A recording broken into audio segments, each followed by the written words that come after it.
ver si me veo o no. Sí, perfecto. Ah, Hey, soy Percy Vilches Salvatierra. Estamos en Libertad Bajo Palabra, que tiene hoy un episodio extraordinario, para lo cual contamos con la participación del extraordinario poeta José Coser. Bienvenido, José. muchas gracias, Percy, y muy agradecido.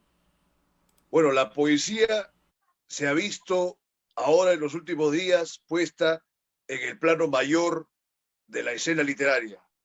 Una poeta ha ganado el Premio Nobel de Literatura, Louise Gluck. ¿Qué percepción tienes al respecto? Bueno, me da mucho gusto que, a ver cómo lo digo, en vez de Bob Dylan se lo den a Louise Gluck. Es una poeta que en mi juventud neoyorquina yo empecé a leer y conocí y me gustó. Es el tipo de línea de poesía muy norteamericana, conversacional. Una mujer que tuvo una serie de problemas matrimoniales, etcétera, que utilizó muy bien dentro del contexto de lo que ella hacía. Luego le perdí la pista para ser honrado y ahora pues habría que reverla porque ella es premio Nobel y hay que tener cierta deferencia con estos nuevos millonarios. Eh, es una poeta, y ya para empezar eso dice mucho. Yo respeto mucho a los periodistas, pero un periodista no es un creador en el sentido de la palabra, el sentido general de la palabra. Puede ser un excelente escritor, un excelente pensador, pero eso es distinto de crear poesía o crear composiciones. No quiero categorizar demasiado, pero hay una diferencia entre Bob Dylan y Bach. Y a mí me interesan los dos, pero el que me interesa para un premio Nobel sería Bach y no Bob Dylan. En este caso, dada la última trayectoria de los premiados por un premio como el Nobel, que desde el punto de vista crematístico, desde el punto de vista literario, es el más importante del mundo, la trayectoria iba muy mal porque se le estaba dando el premio a gente fuera del mundo de la creación y ya se ha vuelto con Peter Hand, que el año pasado, que es un gran narrador, y este año con Louise Gluck, también creo que se ha roto con un prejuicio que es no dar el premio a cierta gente por razones políticas. No quiero barrer para adentro, pero mi nombre ha sonado para premios como el Cervantes, etcétera, y nunca se me da por varias razones, pero las dos principales son el tipo de poesía que yo hago, que tiene una complejidad, un modo de ser único, según dicen, pero también porque soy cubano fuera de Cuba, y siendo cubano fuera de Cuba, no tengo un gobierno, un país que me apoye en estas situaciones donde el cabildeo es muy importante.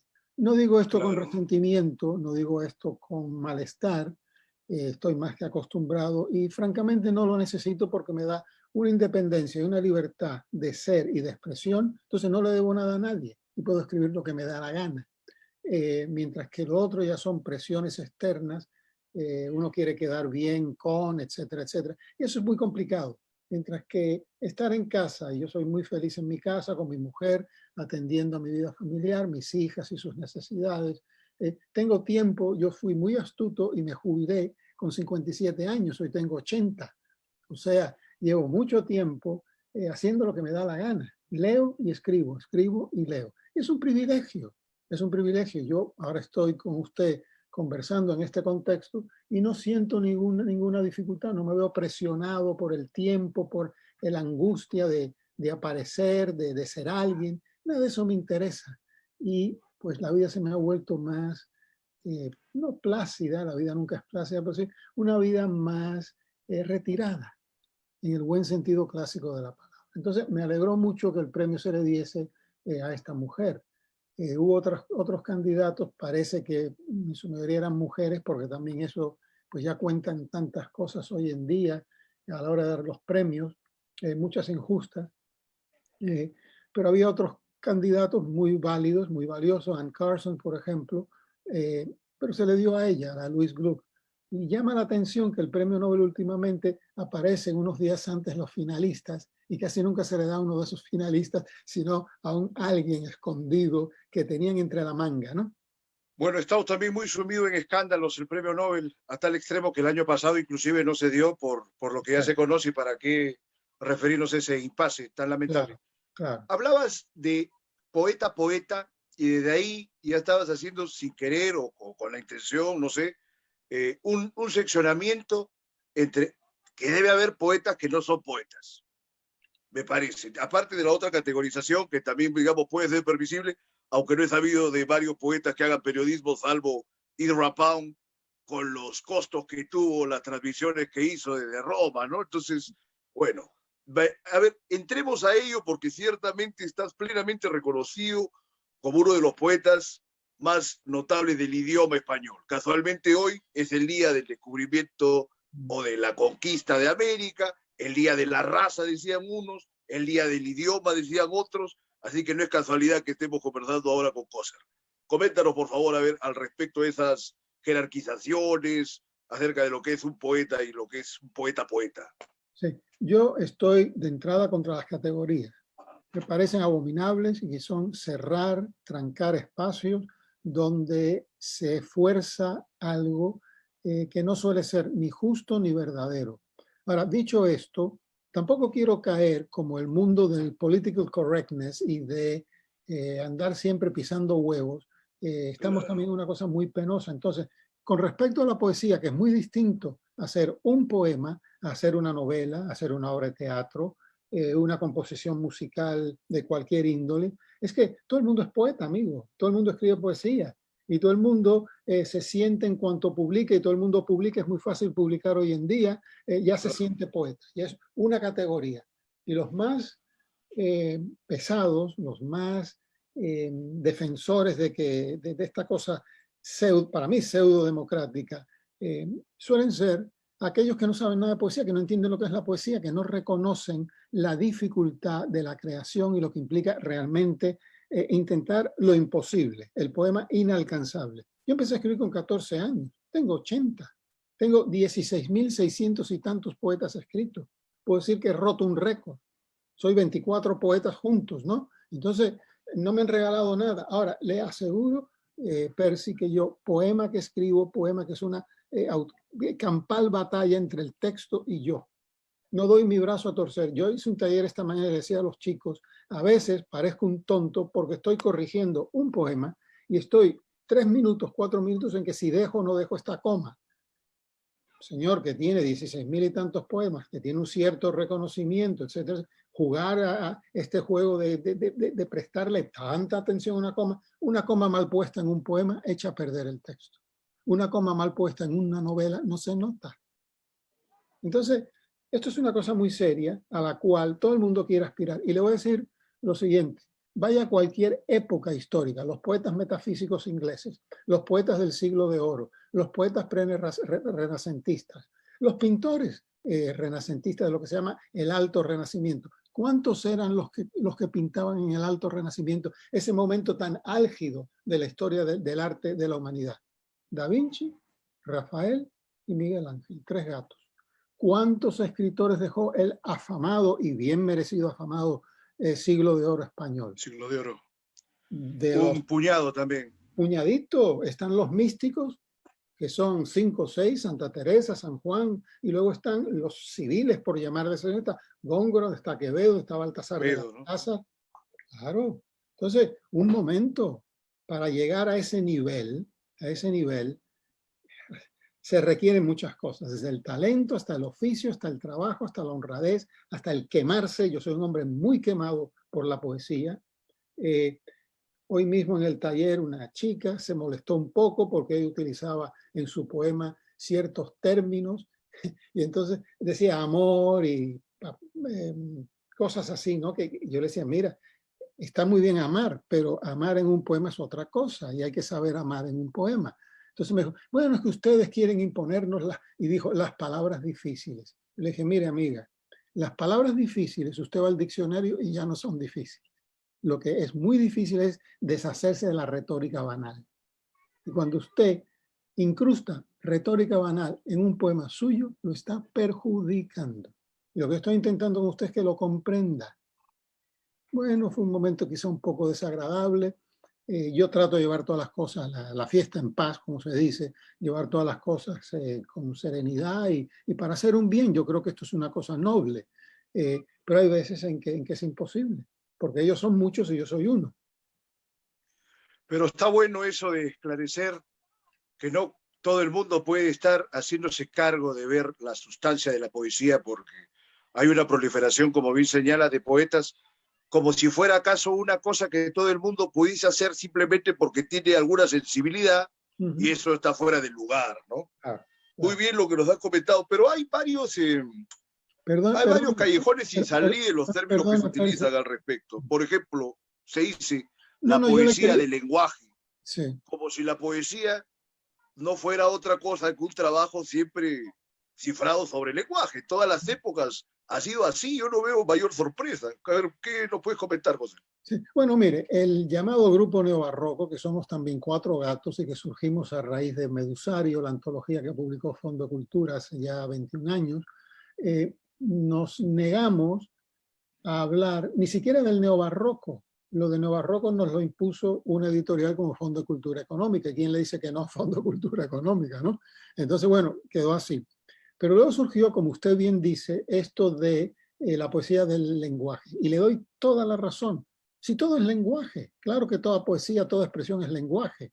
Una cosa es lenguaje, una cosa es habla y una cosa es idioma. El lenguaje lo es la totalidad. El habla es el habla suya que es peruana y la mía que es cubana. El idioma es el idioma español. Las cosas están aclaradas hace mucho tiempo.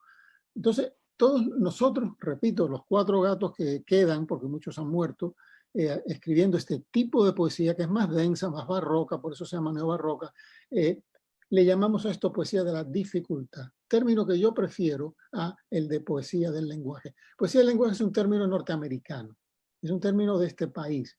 Nosotros creo que hemos hilado más fino y lo que hacemos es, sí, poesía de la dificultad, que también es un término relativo.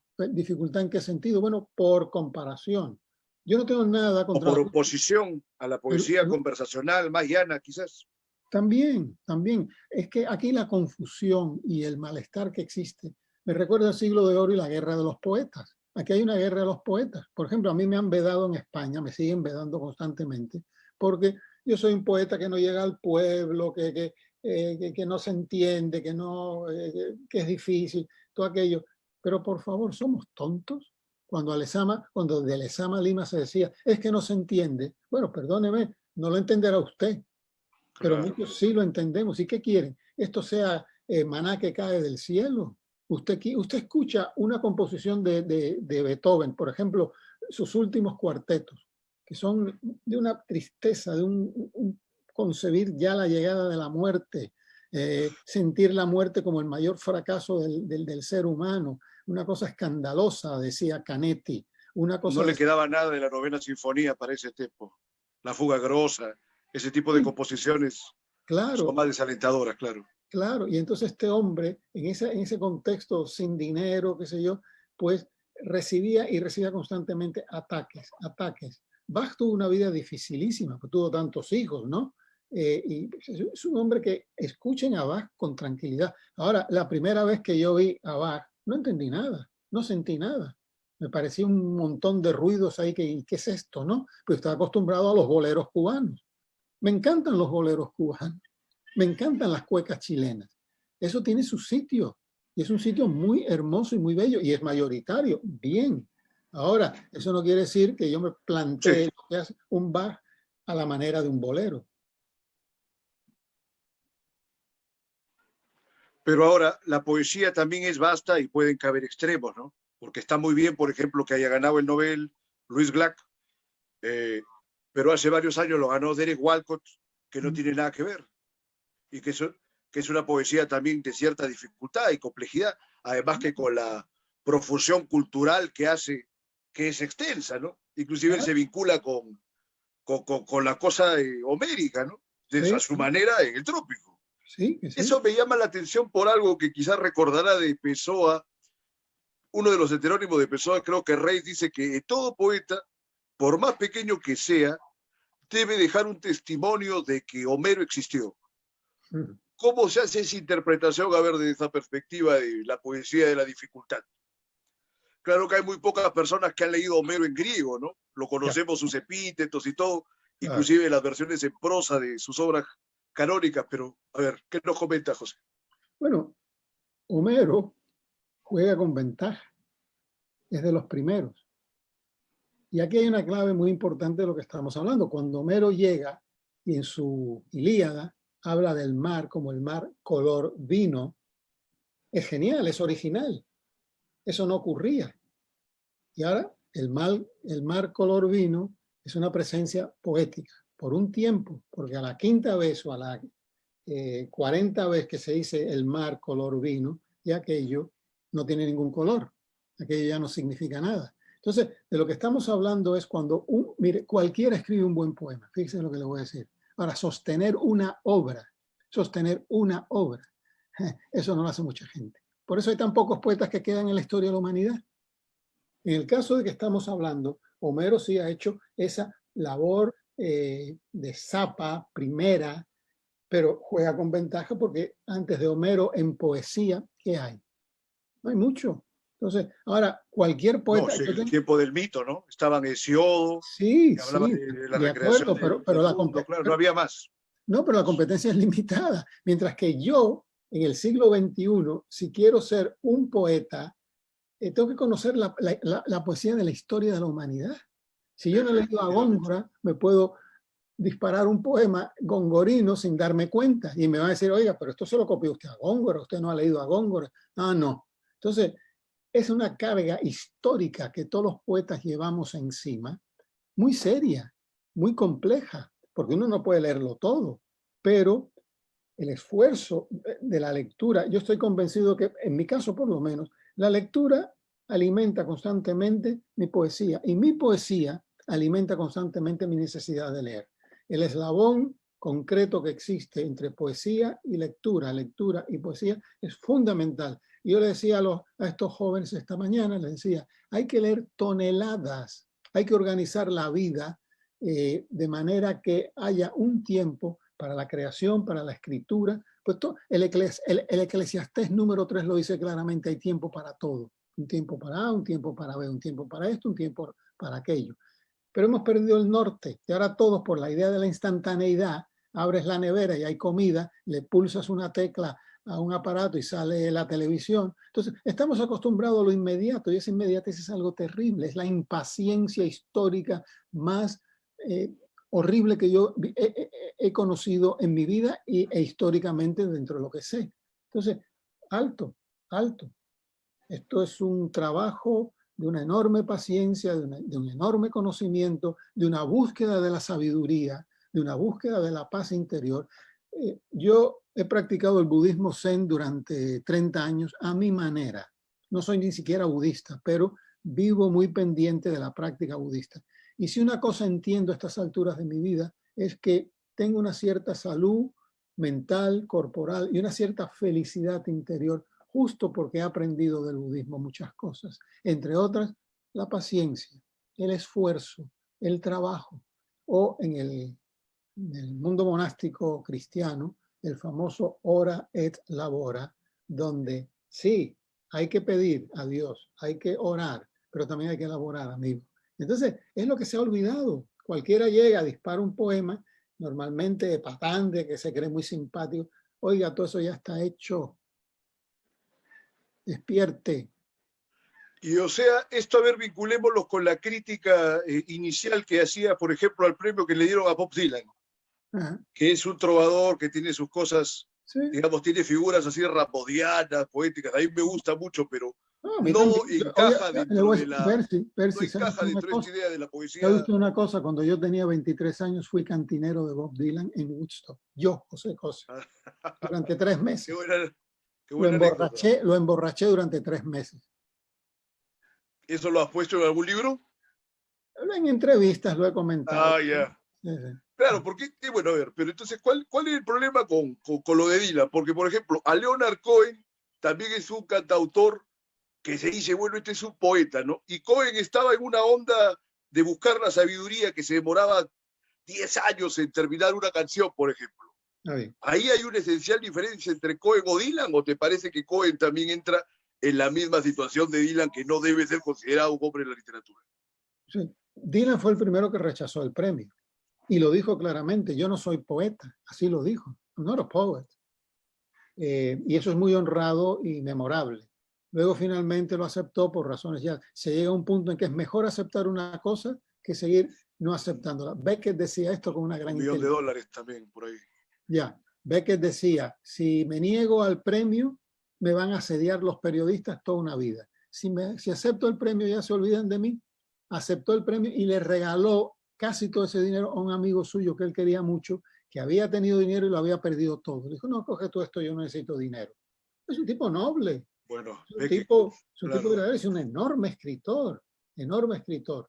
Entonces, lo que hay también en juego acá es un tipo como Bob Dylan. Yo lo veía en el Village cuando yo tenía 22, 23 años en la calle con la guitarrita, todo aquello. Pues yo también estuve en el reventón aquel. Claro, tú has nacido en el año 40, eres un contemporáneo de Bob Dylan. Exactamente, claro. Creo que él es del 43 o algo así. Sí, sí. Entonces, Dylan mismo es un cantautor y es muy bueno.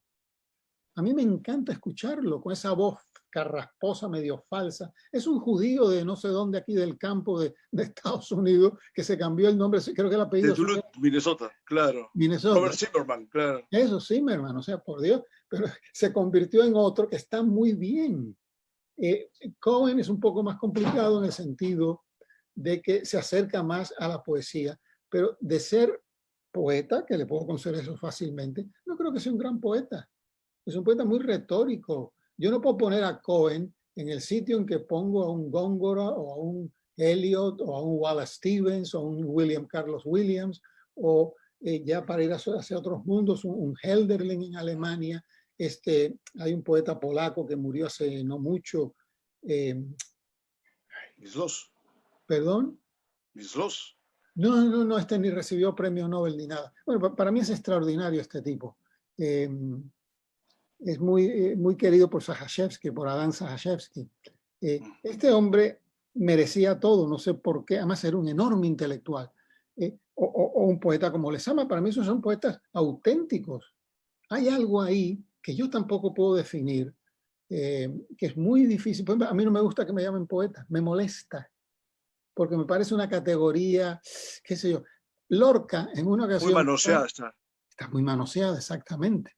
Lorca en una ocasión llegó un amigo y le dice, mira, fulano de tal aquí presente te quiere conocer y te lo presento, fulano de tal. Entonces le dio la mano y le dice, usted es el poeta Federico García Lorca. Y Lorca lo miró así y le dijo, si usted lo dice.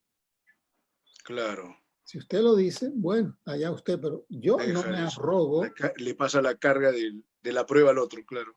Claro, claro. Y es que con la poesía hay algo, nos matan de hambre, pero somos siempre lo más grande. Mátame menos de hambre y bájame un poquito de las nubes esas, porque también somos ciudadanos, somos personas, tenemos que comer, que sobrevivir, etcétera, ¿no?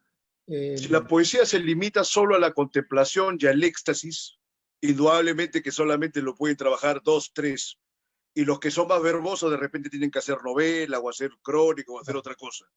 Porque todo el mundo está tentado a escribir poemas. Es como una idea que tiene todo el escritor, quiere hacer su poesía. Pero parece que se te pasa la mano y no. Es un trabajo muy complicado. Ahora, hablamos de Lezama Lima, que es tu compatriota, pero él tiene la suerte de tener una poesía excelsa, pero cuando se puso a escribir novela también le salieron las cosas bien. Fue tremendo. Sí, uno de esos casos raros en que su poesía y Paradiso o Piano Licario, ¿no? Son magníficas.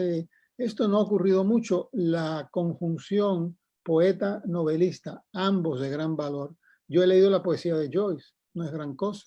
Ahora, no, el Ulises es el Ulises. Usted lee... Hay más poesía en Ulises, ¿no? Que música de cámara. Claro, exactamente. Pero es raro el caso de Lezama y unos pocos más donde se puede ser un magnífico novelista y al mismo tiempo un magnífico poeta. Lo mismo ser poeta en 2 idiomas, es rarísimo. Yo salgo de Cuba con 20 años, dejo de escribir porque pierdo el idioma. Yo no podía hablar castellano, no podía, porque viví en un mundo anglo, tenía que... ¿Te fuiste de Cuba a los cuántos años? 20 años. ¿Te fuiste a los Estados Unidos? A Nueva York, que no son los Estados Unidos. Ya, pues es una buena decisión semántica. Magnífico. Y empiezas a escribir poesía casi a los 10 años de tu arribo a Nueva York. Exactamente, Si no me equivoco. pero había escrito mucha poesía de muchacho en Cuba. Se aborta porque pierdo el idioma. No puedo, Hay una ruptura. pero total. Además, voy perdiendo mi acento cubano, voy perdiendo mi relación con mi país, con su literatura. En Nueva York, donde yo llego, no había gente que hablase español. Empezaban a llegar unos cubanos, no había un mexicano, no había un suramericano, había así puertorriqueños, claro, los neorricans, ¿no? Pero era el único contacto con el idioma. Entonces, yo estando en Cuba, nunca conocí a un dominicano, a un puertorriqueño. Los primeros amigos que yo tengo dominicanos, puertorriqueños, ya no hablemos luego, mi mejor ex amigo, fue un peruano con quien yo sentí por primera vez esa vibración que tienen ustedes de lenguaje, de cultura, de riqueza lingüística, que nosotros los cubanos lo tenemos, pero de otra manera. Entonces, para mí, yo luego fui muy amigo de Nicanor Parra, nos vimos todos los días durante 2 años en Nueva York. Mi hijita, la mayor de hoy, el hijo y los 2 hijos de ella compartían, jugaban juntos como niños. Bueno, tengo todo un historial con Nicanor, lo vi ya con 99 años en Chile cuando me invitaron. Y fue la primera vez que yo escuché un acento no cubano, chileno, tan concreto, tan específico, que me afectó y me hizo ver que el mundo es ancho y ajeno, que el mundo tiene tantas posibilidades, hay que tener el oído abierto. Esto yo lo dije cuando me dieron el premio Neruda y fue muy bien acogido, porque efectivamente, y no miento, mi primer acento no cubano que yo conocí y que imitaba y me gustaba muchísimo y afectaba mi poesía fue eso, el acento. No es lo mismo un cubano leyendo a Vallejo, descubriendo a Vallejo, que un cubano leyendo a Lezama, cuyo lenguaje es más afín, más cercano a mi mundo. Entonces, lo que te da una ciudad como Nueva York en aquel entonces es una apertura ante la realidad. Yo entro en la poesía china leyendo a Rexroth, yo entro en la poesía japonesa, al mundo coreano, al mundo de la cábala judía, me empiezo a meter en cosas que si yo me hubiera quedado en Cuba no hubiera tenido acceso. ¿Por qué? Porque no había ni siquiera materiales de trabajo. Entonces, todo eso ha enriquecido mi vida y lo agradezco profundamente, pero también ha hecho de mí un cierto tipo de poeta. No digo que sea el único, ni el mejor, ni el peor, esas son categorías que no me interesan, pero sí he hecho, hasta el día de hoy, que hice un poema esta mañana, un cierto tipo de poesía que tiende últimamente y cada vez más a la búsqueda espiritual que siempre ha existido en mí. Yo vengo de un abuelo que representó siempre el judaísmo más espiritual y eso me formó con 10, 12 años y es una cosa muy seria. Esa historia es conocida, tu abuelo fundó una sinagoga, pero tu padre era ateo, si no me equivoco. Sí, estabas en esa contraposición desde casa. Además de la proliferación, pues la alternancia de lenguas, ¿no? Claro. Porque claro. habría también que recordar, ahorita que haces mención de tu ascendencia hebraica, de que tú eres nacido en Cuba, pero tus padres son europeos, ¿no? Y ahí tenías ya ese punto en común con Cohen, con Dylan y con tantos otros autores que tienen esta ascendencia judía, ¿no? Sí, sí, sí, pero en mi caso más Sin embargo, has profesado más el budismo que el judaísmo o que el cristianismo. A ver, ¿cómo estaría Coser en esta comprensión de esta realidad supranatural, si es que la concibes? Sí. Cuando yo tenía unos 42, 43 años, sucedió algo muy curioso en mi vida, y es que yo siempre quería escribir poesía. Yo siempre buscaba la poesía, y ahora empecé a sentir lo contrario. Yo no buscaba la poesía llegaba. Lo único que yo tenía que hacer era estar abierto a voces, a sonidos, a palabras, es decir, tener una amplia receptividad. Yo siempre me he definido como una especie de jarrón de cerámica porosa, un jarrón muy poroso por donde todo se va filtrando, ¿no? Y pues luego es una infancia muy curiosa porque papá era tan ateo que no quiso venir a mi confirmación a los 13 años y mi abuelo lo tuvo que sustituir. Y mire que mi madre le rogó, no, muriéndose, sabiendo que se iba a morir muy pronto y la muerte lo asustaba. Le dijo, mamá, ¿quieres que traiga un rabino? Y le dijo, ni se te ocurra. O sea, fue sistemáticamente consecuente con su ateísmo, pero Poner su ley. era sumamente judío. Cuando yo le dije a mi padre en una ocasión para fastidiarlo que el jamón que a él le gustaba mucho era cerdo, me dijo, ¿pero qué estás hablando? Eso no es cerdo, él no sabía. Y cuando yo se lo decía y se lo repetía, me decía, estás loco, eso no es cerdo. Y le digo, papá, ¿qué es? ¿Sabe usted lo que me contestó? Jamón. O sea, no lo asociaba con el cerdo. Bueno, Cuando supo que era cerdo, lo cortó. Eso es muy judío, es muy claro. musulmán, muy musulmán. Entonces, en casa se hablaba el yiddish todo el tiempo. Papá nunca habló bien el español.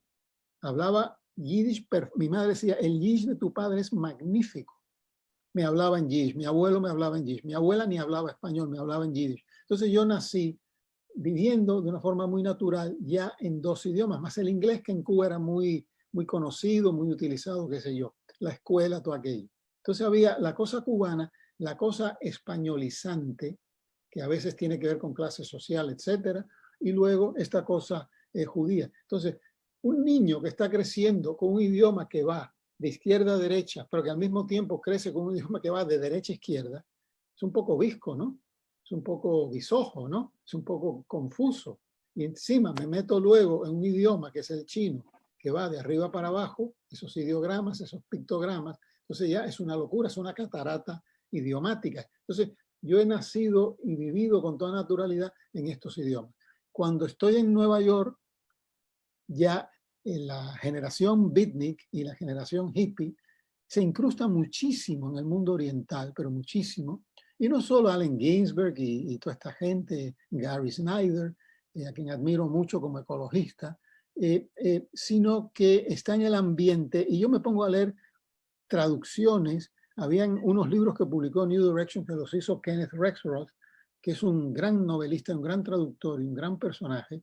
Y entonces este tipo publicó una cosa que se llamaba 100 Japanese Poems, 100 Chinese Poems. Bueno, ¿qué impacto tuvo aquello en nosotros? ¿Qué impacto tuvo aquello? Yo fui el primer traductor de poesía y novela japonesa en América Latina, pero lo traduje del inglés. Yo no sabía ni sé una papa de japonés. Pero todo eso te va abriendo mundos. Yo estoy haciendo ahora una serie de poemas míos que están basados en poemas de un poeta zen budista que se llama Stonehouse. Y este Stonehouse, que fue del siglo XIII, escribe desde la perspectiva zen, pero de una forma muy abierta, tan abierta que muchas veces hacía poemas y los escribía en los árboles y en las rocas para que se perdieran. No quería que quedara nada, ¿no? Claro, había Vacío. renunciado a la vanidad, esas cosas básicas del Zen. Claro. Entonces, bueno, todo esto me hizo sentir algo muy importante en mi vida y es lo siguiente. El judaísmo, el cristianismo, el maometanismo son religiones muy duras, son durísimas. El Dios de Israel es un Dios vengativo. El Dios de Israel es un Dios que te impone. Yahvé es terrible. Es terrible, es bélico. A veces yo he pensado que es hasta mala persona. ¿Qué es esto, no? Los gnósticos decían que por ahí que era más bien el diablo, ¿no? No Dios. Bueno, Hizo unas atrocidades en el Antiguo Testamento infernal. Terrible. si vemos el Apocalipsis, Harold Bloom decía que es el libro más terrible que se ha escrito en la historia de la humanidad. Él mismo decía que el Quijote era un libro terrible. En el Quijote ocurren cosas terribles. Y no olvidemos que Cervantes era de padres conversos, o sea que ahí hay algo judío metido en todo esto. Y yo entiendo de repente que el budismo me está ofreciendo una paz interior, una manera de comportarme y sobre todo dentro del comportamiento no desear, que es la premisa fundamental de Buda y del budismo, no desear. A mí usted me dice, Percy, lo quiero entrevistar. Muy bien, entrevísteme. Pero ni lo deseo ni dejo de desearlo. Si se da bien y si usted me llama 2 días antes y me dice, mira, perdona, pero no te puedo entrevistar, lo siento, está bien, no pasa nada. No es que me resbalen las cosas. Yo tengo Con los premios igual. con los premios sin duda, porque decía hace poco un amigo mío cubano que es muy lúcido hablando de este tema, porque mi nombre está siempre, y me dice, mira, Sí, José, estaba voceado varias veces en varias cosas, claro. sí, me dice, nadie te va a dar un premio, pero no por razones políticas, sino por el tipo de poesía que tú haces. Y le dije, ¿sabes qué? Se llama Ponte, José Antonio Ponte, es un tipo lúcido, y le dije, tienes toda la razón, tienes toda la razón. Y me lo merezco. Yo tomé este camino, que es un camino no normativo, pues tuve bastante suerte con el Neruda, que es un buen premio. Quizá el mejor premio de poesía, o sea, solo de poesía de América Latina hasta el día de hoy. Y un premio muy limpio, porque yo fui jurado luego del premio. Y me he encontrado que es un premio de una limpieza total, total. Yo no consigo un premio más limpio que el Neruda. Pues Chile es un país muy legalista. Entonces, todo lo que se hacía dentro del mundo de ese premio, los que concedíamos el premio, estábamos muy advertidos por ese legalismo chileno. Y se llevó a cabo de una manera que era imposible el amiguismo, era imposible darlo de antemano. Y eso me llamó mucho la atención, muchísimo. Ahora, yo Bueno, sí, tuve, es algo muy digno de ser reconocido porque el claro, medio literario en nada se diferencia del medio social y la sociedad, y sobre todo la sociedad latinoamericana, parece haberse construido sobre estos cimientos de inmoralidad, de trapacerías. Es una mala herencia que se dice de España, pero ese es un tema que, pese a que sea el día de la conquista de América, no vamos a traerlo a colación. Sigamos en el ámbito de la sabiduría y de la poesía. Alejo Carpentier decía, qué lástima que no nos conquistaron los holandeses. No, qué tal figura, ¿no? Bueno, Borges seguramente también me habría hecho algunas bromas Sí. muy simpáticas sobre ese tema. Bien, entonces seguimos. Esta idea de la poesía como una forma de hallar sabiduría, como una forma de hallar paz interior, es fama que en el curso de la historia se ha visto controvertida o contradicha porque, primero, entre que los poetas casi ninguno estaba aspirando a premios o muy pocos han estado bien colocados. Por ejemplo, se hablaba del siglo de oro, Quevedo sí tuvo una buena participación en lo que era ese periodo de los Habsburgo, pero el resto estuvo muy mal, ¿no? Andaban mal. Se dice que vivían todos estos escritores en un barrio de Madrid, ahorita no me acuerdo el nombre, pero vivían en una prolongación de unas pocas cuadras y no vivían para nada bien. Y eran unos monstruos del idioma y todo lo demás. De Homero no se sabe a veces si existió, qué cosa era, en todo caso que era un errante ciego ya era una tragedia, ¿no? Y el resto así, otros acaban locos, otros acaban muriendo como los románticos, que inclusive Stefan Zweig tiene un libro, algo así como La marca del demonio, tiene una cosa así. Sí. Esta búsqueda de sabiduría y de paz, en tu caso particular, José, ¿tiene que ver acaso con ese llamamiento de la poesía a zonas oscuras, a lo que se dice el abismo de la existencia, esos que pueden sonar como clichés, pero que tienen sus referentes en el pasado, ¿no? ¿Cómo ves tú este tema? O de François Villon, ya ni hablar, y los poetas malditos, ¿no? ¿Cómo ves el tema, José? Dos cosas. La primera, el malditaje de los poetas, que ha sido ya, y sobre todo se aceleró durante el periodo romántico, algo más que reconocido, desaparece últimamente. Fíjese usted cómo a partir de los años 60, con toda la locura de los años 60, el poeta empieza a estar mejor económicamente, más integrado a la sociedad, a la familia, y claro, hay de todo en la viña del Señor, porque ha ocurrido un fenómeno que viene de Estados Unidos, hay que reconocerlo, y es que al poeta se le da un pequeño espacio en la universidad. Y eso implica seguridad de trabajo, sueldo. Cuando yo entro en la universidad, que yo era un muchacho de 25 años en ese momento, yo veo con mucha claridad que puedo organizar mi vida alrededor de la poesía. Trabajo 7 meses y medio al año, vaya privilegio. Siendo pobre, a los 2 años me compré una casita en España, donde conocí a mi mujer. Me iba 3 meses de verano con mi familia, un mes en enero porque no había clases. Y además siempre yo le decía a los estudiantes, vayan a la huelga, así no tengo que trabajar, ¿no? Y se reían, era una broma. Pero es una suerte.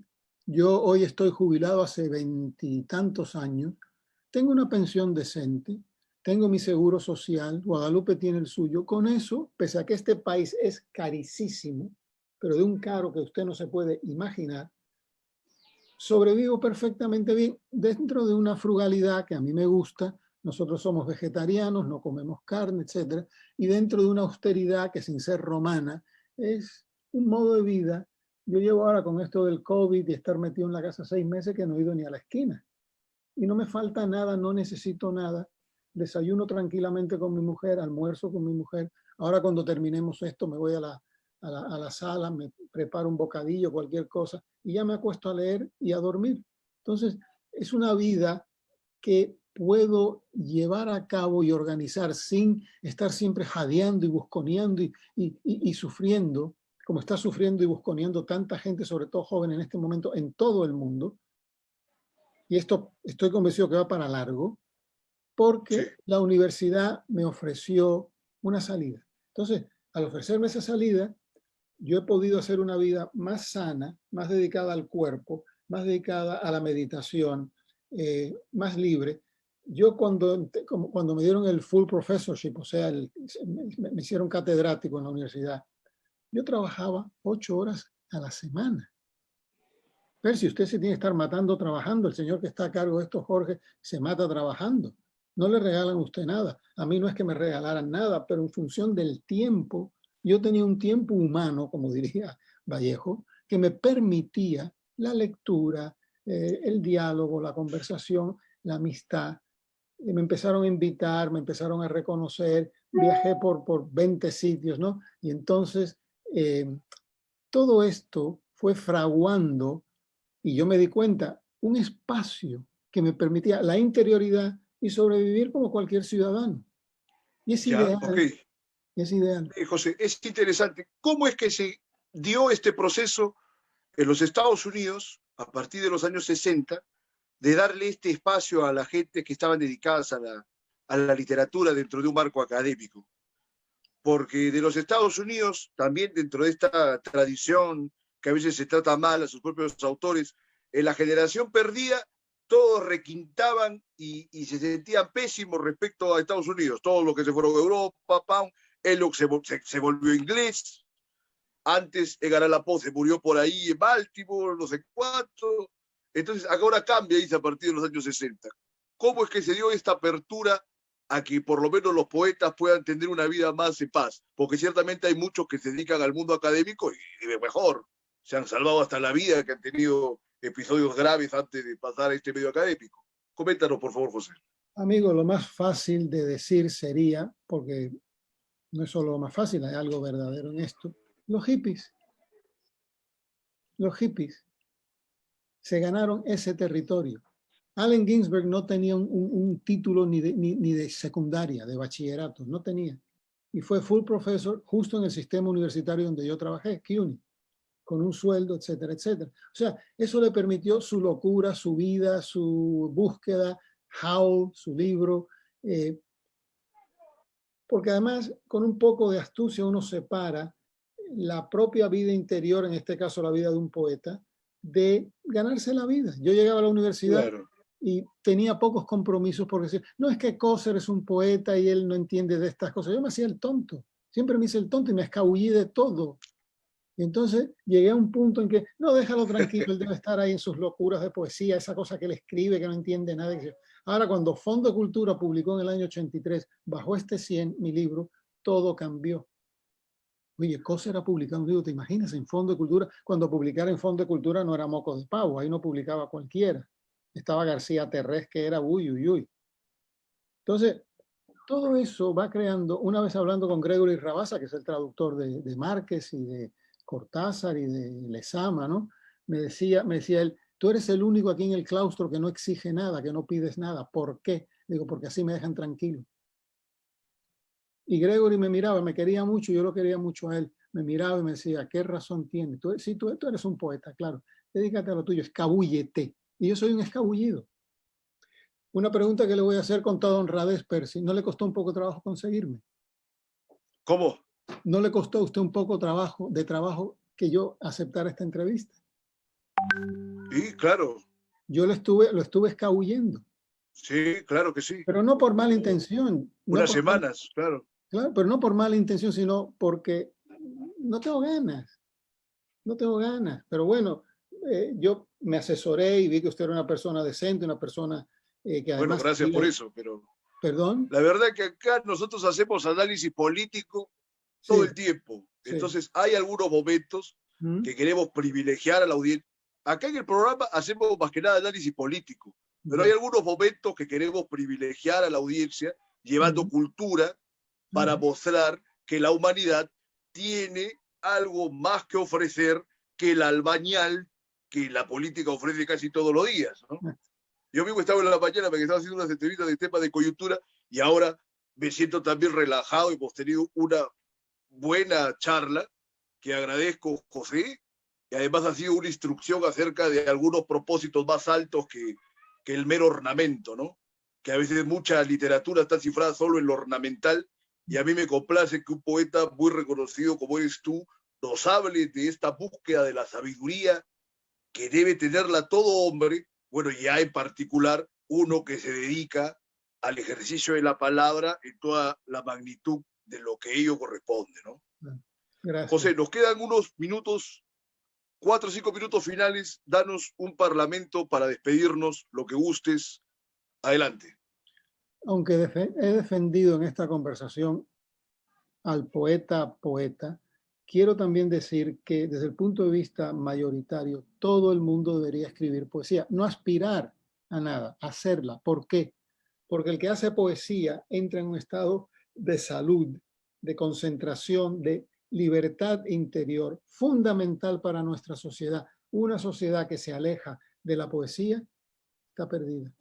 En este país apenas se reconoce a una poeta tan extraordinaria como Emily Dickinson. No hay una calle, no hay un monumento a ningún poeta en este país. Robert Frost tiene alguna que otra, no sé, sitio por ahí con su nombre, biblioteca, lo que sea.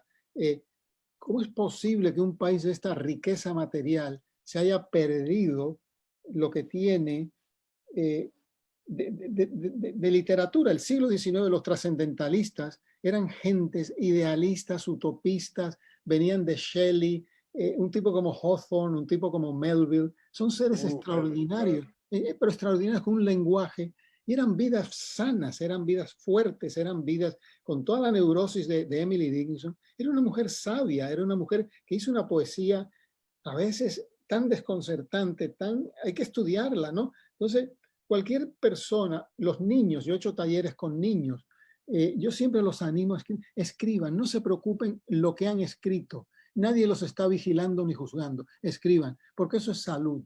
Y yo sé de muchos, yo tengo 3 casos en mi vida de 3 personas que se acercaron a mí en un momento dado, uno fue estudiante mío y me dijeron, yo estaba a punto de suicidarme, oiga usted, a punto de suicidarme cuando llegó a mis manos un libro de poesía de José Coser.